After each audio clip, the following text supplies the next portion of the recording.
Okay, so good day, everyone.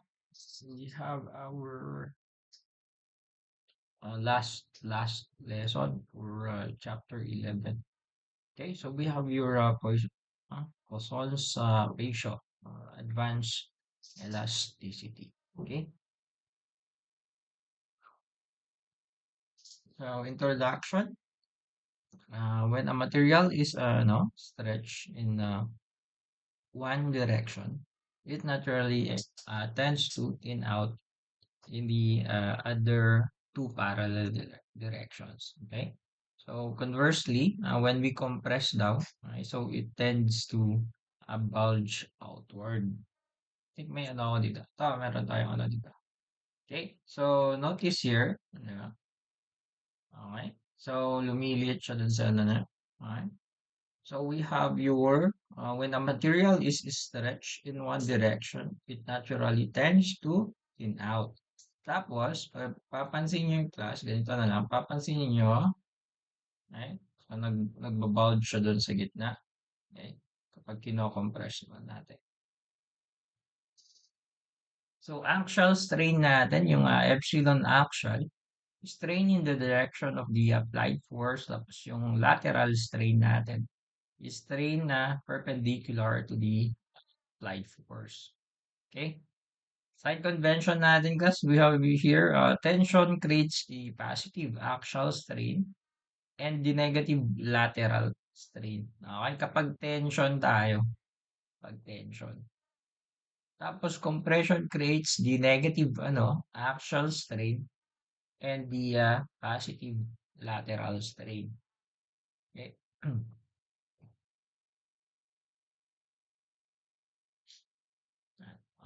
Next tayo, punta tayo sa dito tayo. Okay. So, yan. Okay. Kung papansin nyo,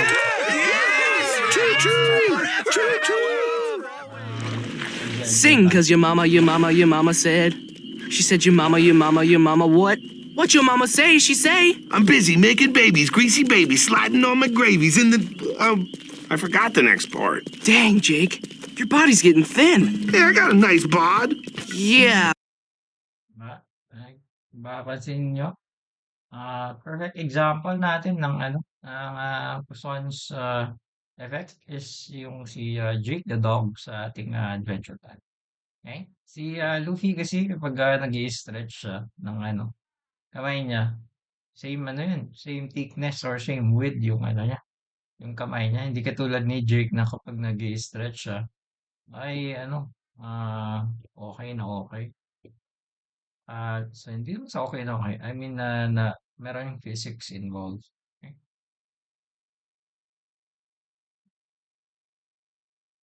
Ayan, punta tayo dun sa yung real world application na tong Okay, so notice here, yung pinakita ko kanina plus ito.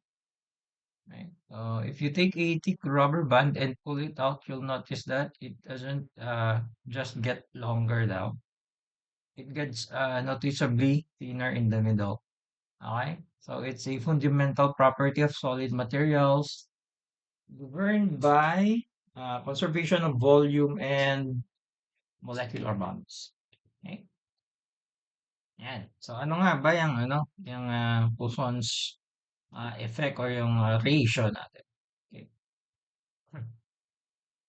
So dito class, we have your Poisson's ratio natin ay a dimensionless material property linking lateral strain to axial strain.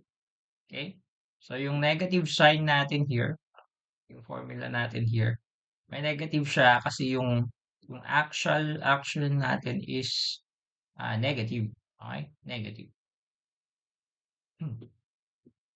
Yan. So, the lateral strain equation naman natin kapag i-switch natin yung variables natin is ganito. And we have your typical values natin. Rubber is 0.05, steel, aluminum, malalahanin nyo to kasi palaging steel saka concrete yung mga natin. Okay, so we have 0.30, that was 0.15 here, and notice that cork is approximately equal to 0. Okay? So, tanungin natin si Pangalan nito. Ngayon natin si Jake the Dog kung ano nga ba yung ano, bakit ganyan kay Cork. Okay? So, Poisson's ratio is constant for any given material in elastic region. Okay? Notice that Cork, meron siyang 0. Okay? So, this is exactly why we use the cork for your wine bottles. Okay? So, kapag tinulak mo si cork, yan, walang magbabulge outward dun sa ano, dun sa cork natin, hindi siya magbabulge outward. Okay? So, hindi niya masya-shatter yung glass bottle. Rubber, on the other hand, bulges immensely kasi. Okay? So, yung may pinakamataas na ano dyan. Yan. Okay, so punta tayo sa ano. We have, since may process tayo before for your equilibrium, meron din tayong process dito for your dimensional changes. Ano ba tong dimensional changes? Ito nga kasi yung ano, yung nagbabulge, di ba? Paano natin mako-compute yun? Or yung pagtitin out. Bulge, tapos yung pagtitin out niya. Okay? So we have, ano, calculate your actual stress daw. Ito yung formula. Sigma x is equal to F over initial area. Okay? Calculate your actual strain. Okay, actual strain natin is si epsilon x is equal to sigma x over by E. Okay? Tapos, si deformation natin. Okay? Calculate your actual deformation is ito. Change in L is equal to your actual strain times the initial length. Okay? Next one. Calculate natin si lateral strain. Lateral strain natin, si E of Y is equal to negative nu or si Poisson's ratio times your actual strain. Okay, actual strain. Now, punta tayo sa last one. The last one is your ayan. Okay, calculate your transverse deformation. Okay, so kapag diameter yung pinag-uusapan natin, yan. So, change in diameter is equal to your lateral strain times the initial diameter. Okay? Pero hindi lang naman kasi diameter pinag-uusapan natin. We also have your yan, okay? We also have your width. Okay? So, pansinin nyo, may pattern naman. Okay. Kung width yung given, W lang yun. Kung diameter, we have your change in B. Okay? So, yan yung ano natin, yung process natin from 1 to 5. Okay, 1 to 5. Okay? And since we're talking about the deformation na, syempre meron din tayo volume change and incompressible materials. Okay? Kung maalala nyo, okay, meron tayong volumetric strain. Okay? Yung bulk stress natin. Bulk strain natin.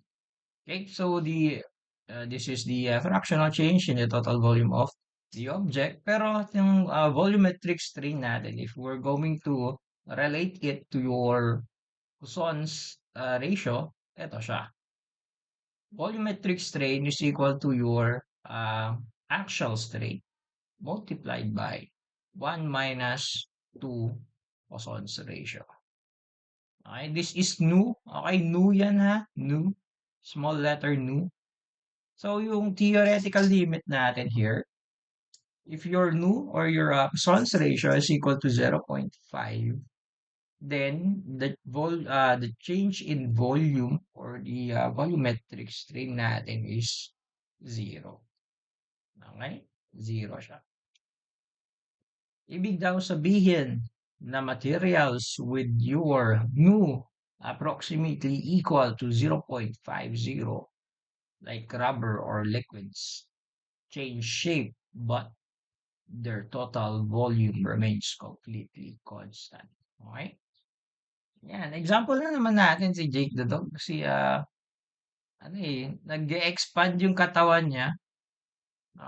parang lumalaki yung ano, lumalaki yung shape niya. Pero actually ano, yung volume niya is ganito lang. Yan, yan. Ganyan lang yung volume niya, yung original form niya na ganyan. Okay? Yan. Okay. So, tapos na tayo sa introduction ng ano natin or yung Poisson's ratio natin. Siyempre, bigay muna tayo ng example para makita nyo kung anong nangyayari. Okay? So, we have here your lateral contraction in tension. Okay? So, a student is testing a solid cylindrical steel tie rod. Ayan, may naka-indicate tayo na ano dyan. The rod has a diameter of 0.020 meter. Under massive tensile load, the rod experiences an axial strain of 0.0015. Okay? Always remember that strain is dimensionless. Calculate the lateral strain. Okay? So, meron na tayong axial, kukunin natin si lateral. Okay? And the exact change in the rod's diameter. Okay? Para ano? Para malaman nyo kung anong nangyayari, we have this one. Witness the power of steel under pressure. The ultimate tensile test that defines strength, resilience, and engineering precision. Okay? So, kung mapapansin nyo, class, dito, hindi natin na ipakita yung figure nung introduction natin. Pero, dito, class, kung papansin niyo here, we have your initial diameter here. Okay, initial diameter natin to. Tapos, bigla siyang lumiit dito, class. Okay? Hindi illusion yun na lumiit siya sa gitna. Okay? Bigla siyang nag-thin out sa gitna. Okay? Yan. Mas maliit na dun sa gitna natin. Okay? So, solution natin here. Sorry. Kailangan ko na stop na yan. Witness the Okay, power of solution natin steel. here is this one. Lateral strain natin is yung Y. Okay, lateral strain natin is yung Y is equal to negative nu of your epsilon x or your axial strain. Okay, so makukuha natin siya, magiging, yan, so that is a negative 0.00045. Okay, next naman, sabi niya, the exact change in the rod's diameter. Ano yon? Yung pagbabago kanina dito sa may, dyan, dito. This one, dito. May pagbabago na dito sa, sa rod here. Okay? So, yung change in diameter yung kailangan natin. So, paano yon? Okay? Meron tayong formula since diameter binanggit, malamang sa malamang, ito. Okay? So, meron na tayong E of Y. Kukunin na lang natin si change delta diameter. Meron na rin naman tayong initial diameter. Okay? So, salpak values, makukuha natin si negative 0.000009 meters. Okay? So, yan yung change in the diameter. Pagpatuloy natin i-play yung video. Ayan. Okay. So, at this part, yan, meron tayong 0.00009 m. Okay. Naka-zoom in kasi ito, class. Naka-zoom. Actually, I think this is not a 20 mm bar. I think this is 32. 559.05. Is that in ano? Hindi pala yan yung KPA niya. Oh. Okay, so yan yung natin. Yan yung, actually ito, class, kung tatanungin nyo man ako kung ano tong ginagawa nila dito, this is your tensile strength test ng ating rebars. Okay, reinforcement steel. Anong ginagamit na machine, sir? That is your Universal Testing Machine, UTM. Yung bagong install na machine natin dito sa College of Engineering and Architecture na nasa A11. Okay? I recently attended the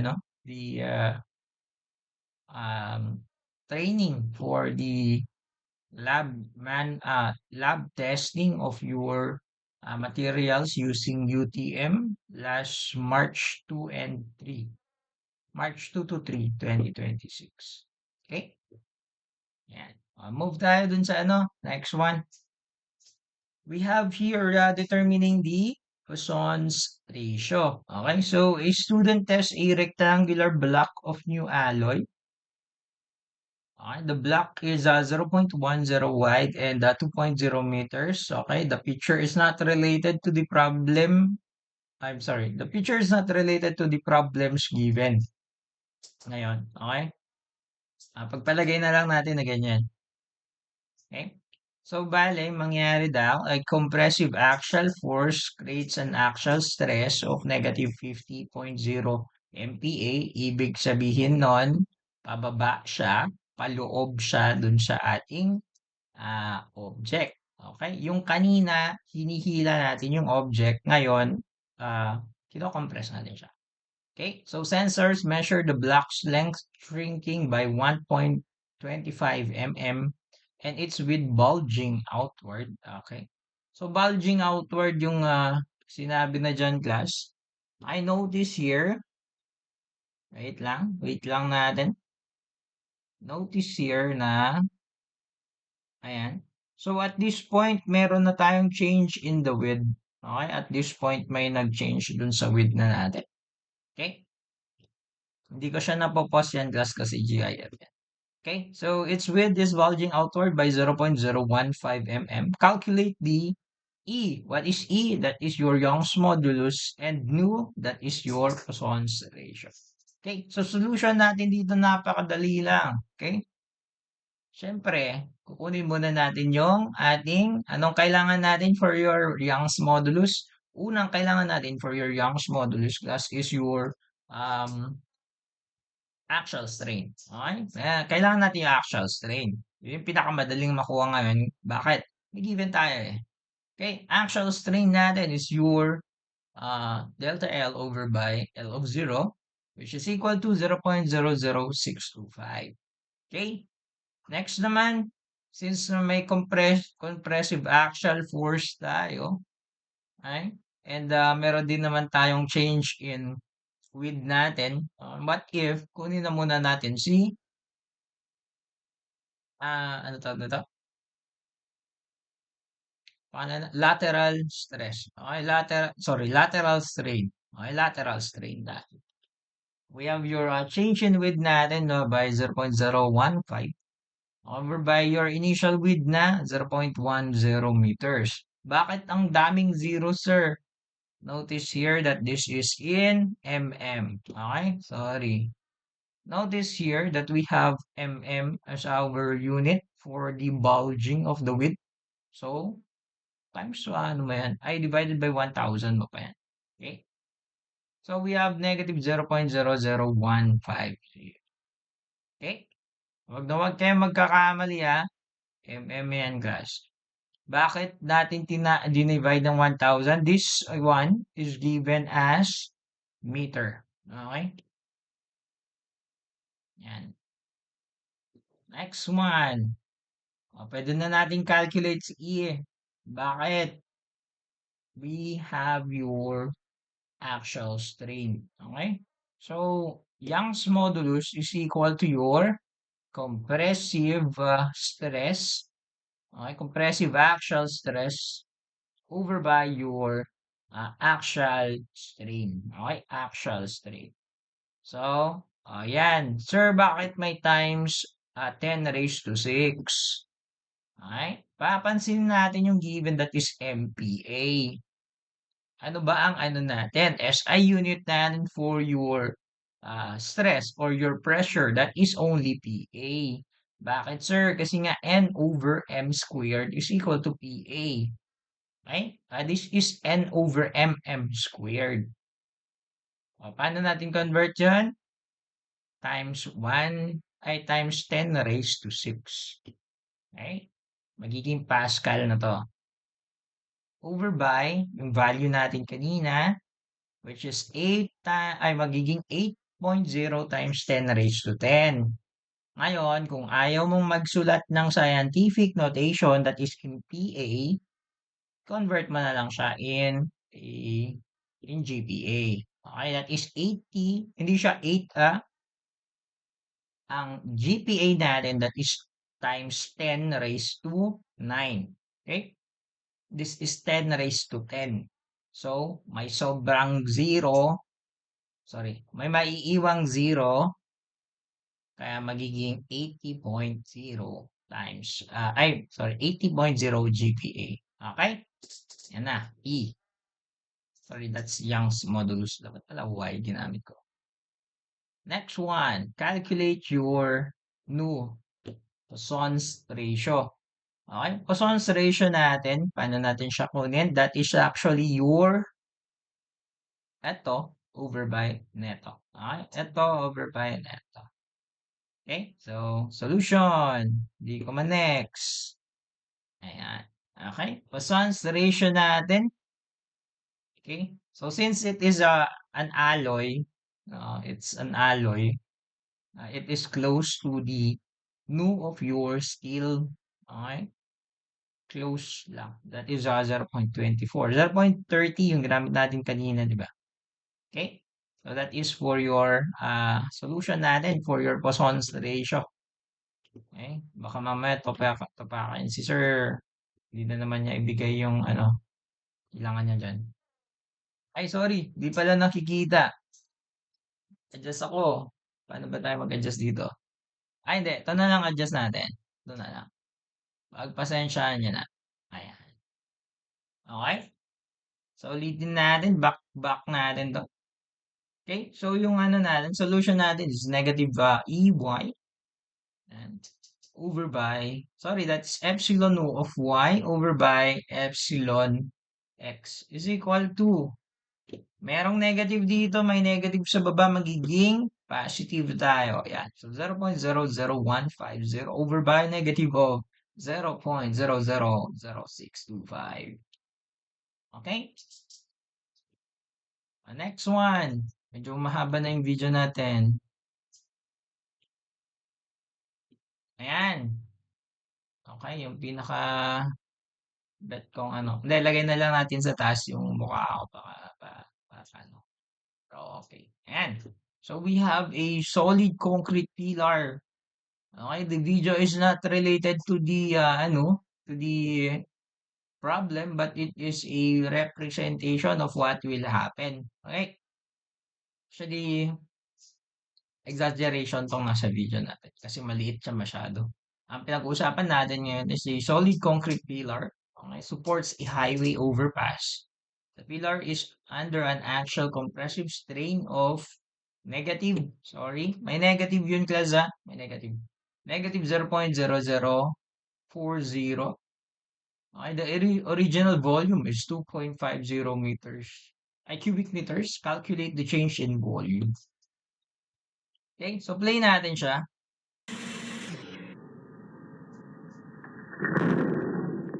Okay, sabi sa inyo, it's an exaggeration. Okay? Parang nakakatakot yan guys kapag nag-testing na. Okay? If you are asking ano na naman ginamit yan, anong testing yan? Sir, that is your compressive strength test. Sir, anong ginamit? Kung maalala nyo sinabi ko, it's the universal testing machine kanina. Ito naman ang ginamit natin dyan. Bakit? Pwede kasi yun. You have your compressive test sa baba, sa ilalim niya, tapos yung tensile stress sa taas. Sir, paano nag-work yun? Papansinin nyo kanina, yung natin, yung pangalan nito, bakal natin nahihila, di ba? Siyempre, kapag may hinihila ka, di ba? Natin dito sa taas. Di ba hinihila kanina? Notice dito sa baba, class, bababa siya. So, yung force na pababa doon sa sa paghila doon sa taas, yun yung magbibigay ng compressive stress doon sa baba. Pero hindi pwedeng sabay gamitin yun Kung gusto mong may hihilain lang, yun muna. Or kung gusto mong unahin yung compressive, yun muna. Hindi pwedeng sabay kasi hindi kasya yung dalawang sample dun sa machine.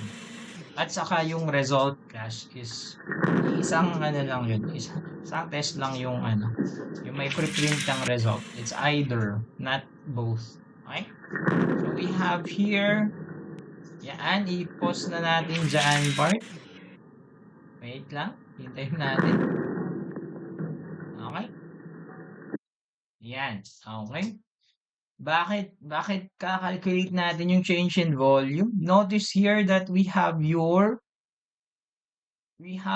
pillar, we have the concrete cylinder, okay, under compressive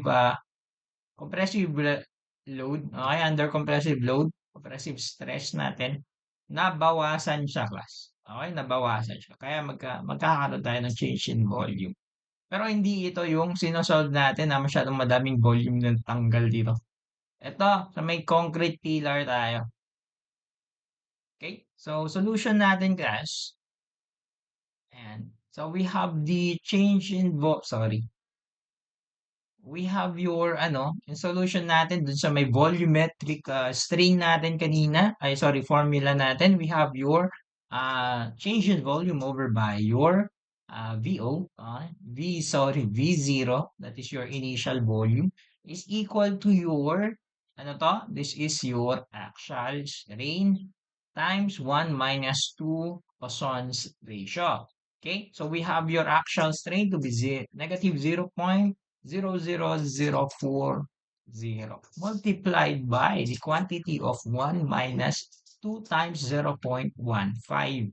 Kasi given siya doon. Given yung nu, nandun siya. Dito siya, yung nu. Okay? So, ang sagot dyan for now, that is negative 0.00028. Okay? For the change in volume, pwede nating sabihin na change in volume is equal to your the value kanina, okay, this one times your initial volume. Okay, yung value natin kanina times the initial volume kasi nag-transpose lang naman tayo dyan.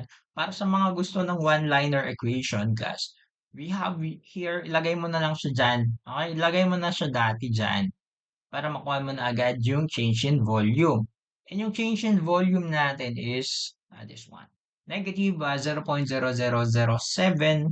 m cubed. Okay? That is very minimal. Bakit? Ano kasi ito? Malaking pillar kasi highway. Okay? Highway overpass yung binubuhat niya. Okay? So malaking pillar to. So malamang sa malamang yung changes in the volume of our concrete pillar here in this problem is also minimal. Is minimal kasi malaki masyado yung yung pillar plus the strain. The strain is very small. The strain is very small.